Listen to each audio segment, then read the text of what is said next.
तोहरा हला cooler cooler cooler लागा हवा हो रानी हो। माँ काली रिकॉर्डिंग स्टूडियो पे लगा तोहरा हला कूलर लागा हो।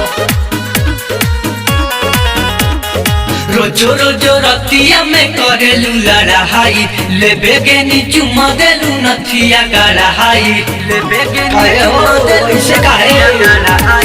रोजो रोजो रतिया में करेलू लड़ाई लेबे के नी चुमा देलू नथिया गड़ाई सब तोर गरमिया रनिया बुझाई दे हवा हो ए रानी हो रानी हो।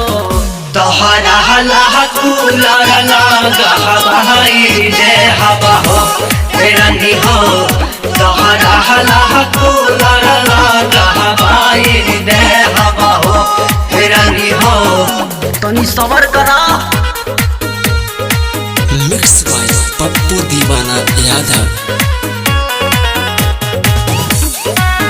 तोहरा हला कूलर लागा हवाई दे हवा हो।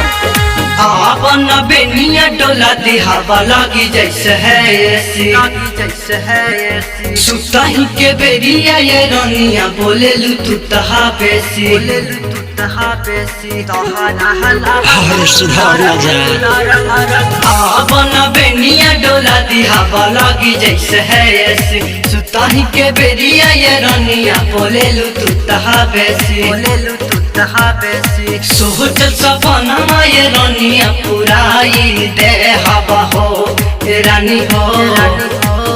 तोहरा हला कूलर लागा हवाई दे हवा हो रानी हो। तोहरा हला कूलर लागा हवाई दे हवा हो रानी हो। लगवा दे आप जरा टाइम लगी करे जा। तोहरा हला कूलर लागा हवाई दे हवा हो। म्यूजिक बाय राजू बाबू। माँ काली रिकॉर्डिंग स्टूडियो पे लगा बिहार से भूटाली गाने सके रानी कोरा में है आजा कोरा में है आजा।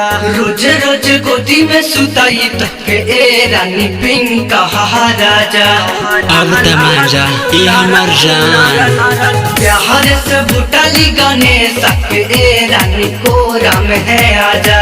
रोज रोज गोदी में सुताई तके रानी पिंक राजा। आहा मन छतिया से छतिया सटाई ले हवा हो रानी हो रानी हो।